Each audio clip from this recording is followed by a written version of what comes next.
अस्सलाम वालेकुम। आज मैं आपसे डिस्कस करूंगा कि हम पाकिस्तानियों के लिए यूरोपियन यूनियन के अंदर around 27 number of different countries exist करते हैं और इन 27 मुल्कों में अगर हम विजिट वीज़ा अप्लाई करें तो किस कंट्री की जो रिक्वायरमेंट्स हैं वो थोड़ी सी फ्लेक्सिबल हैं, थोड़ी सी ईजी हैं हम लोगों के लिए, ताकि हम उसी स्पेसिफिक कंट्री का विजिट वीज़ा अप्लाई करें। क्योंकि वंस हमें जब उन शेंगन स्टेट्स का या यूरोपियन यूनियन में जो 27 कंट्रीज़ में कहीं का भी हमें वीज़ा मिलता है तो हम all over the European union travel कर सकते हैं। हमारे लिए किसी भी हवाले से कोई रिस्ट्रिक्शन या कोई बाउंड्रीज नहीं है। स्वीडन ने अभी रिसेंटली अपनी जो पॉलिसीज हैं वो काफ़ी आसान की हैं हम लोगों के लिए। हमारे लिए जो सबसे एक बड़ा चैलेंज होता है वो होता है हमारी बैंक स्टेटमेंट का, कि उसमें हमें कितने फंड्स रखने हैं, हमें उन ट्रांजैक्शंस को प्रूव करना है, हमें कैसे उसको मेंटेन करना है। ये एक बहुत बड़ा चैलेंज है और इस चैलेंज को लेके बहुत से केसेस में लोगों की रिजेक्शंस जो होती हैं। मगर स्वीडन ने अभी रिसेंटली अपनी एक पॉलिसी अपडेट की है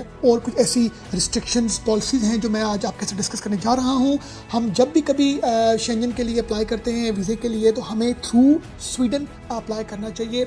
हमारे पास ऑप्शन जो हैं वो फ्रांस की हैं, हमारे पास स्विट्ज़रलैंड की हैं। सबसे पहले हमें ये समझना होगा कि जो स्वीडन है वो 27 कंट्रीज़ जो यूरोपियन यूनियन के अंडर आते हैं उसका हिस्सा है। स्वीडन जो है वो एक वेलफेयर स्टेट है और जहाँ पर हेल्थ केयर के हवाले से एजुकेशन, सोशल सिक्योरिटी, ये उनकी एक टॉप एक प्रेफरेंस है अपने सिटीजन्स के लिए। उसके साथ बहुत सी ऐसी लेक्स हैं, बहुत सी ऐसी टूरिस्ट डेस्टिनेशन हैं जो मतलब मैं कहता हूँ कमाल की हैं। स्वीडन का विजिट वीज़ा है उसका जो मैक्सिमम ड्यूरेशन है वो 90 डेज़ का है। मीन्स कि जब आप विजिट वीज़ा अप्लाई करेंगे स्वीडन का तो आपका जो मैक्सिमम स्टे होगा वो 90 डेज से ज़्यादा एक्सीड नहीं कर सकता। जब आपने ये प्लान कर लिया कि आपने वीज़ा अप्लाई करना है स्वीडन का तो उसमें आपका जो स्टेप नंबर 2 होगा, 1 तो हो गया कि आपने डिसाइड कर लिया।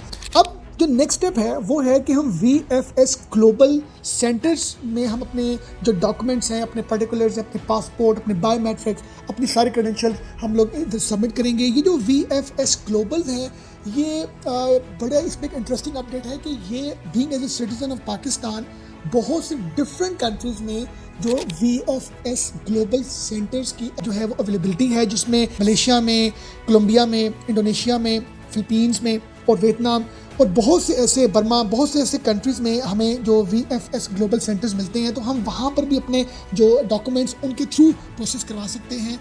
ऑन द अदर साइड हम यहाँ पर पाकिस्तान में भी करवा सकते हैं VFS ग्लोबल में। तो मतलब अक्सर हमें ये सुनने को मिलता है कि बहुत सा वर्कलोड है जेरिस के ऊपर, एप्लीकेशंस जो है वो उसमें डिले आ रहा है और एप्लीकेशंस जो इंटरव्यूज़ हो रहे हैं या हमें जो डॉक्यूमेंट सबमिशंस के वाले से बहुत लंबी लंबी डेट्स आ रही हैं। तो मतलब अगर कोई भी ऐसा मतलब प्रेशर अगर वर्कलोड का है तो हम डिफरेंट कंट्रीज़ में भी अपने ये डॉक्यूमेंटेशन वगैरह सबमिट करवा सकते हैं।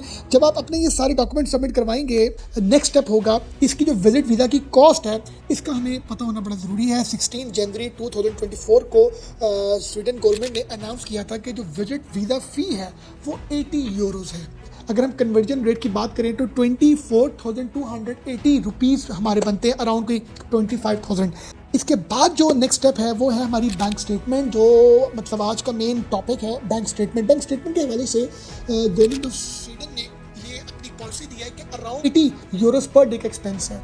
तो अगर आपका 30 डेज़ का स्टे है तो पर डे अगर हम मल्टीप्लिकेशन करें तो इसमें हमारे टोटल बनते हैं 2400 यूरोज़। मतलब कि अगर आप 30 दिन रहते हैं और पर डे का आपका एक्सपेंस अराउंड 80 यूरो है, मिनिमम जनरल एक्सपेंस की बात कर रहा हूँ, तो 2400 यूरोज़ हमें अपनी बैंक स्टेटमेंट में शो करवाने हैं।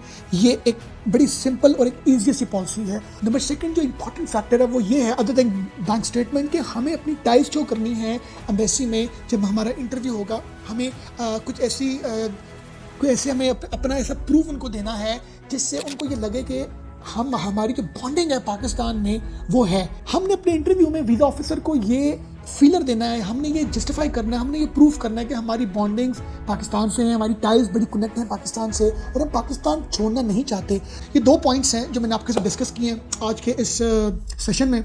उम्मीद करता हूँ कि आपके लिए ये इन्फॉर्मेशन बड़ी प्रोडक्टिव होगी, वैल्यूबल होगी। Thank you very much for watching this.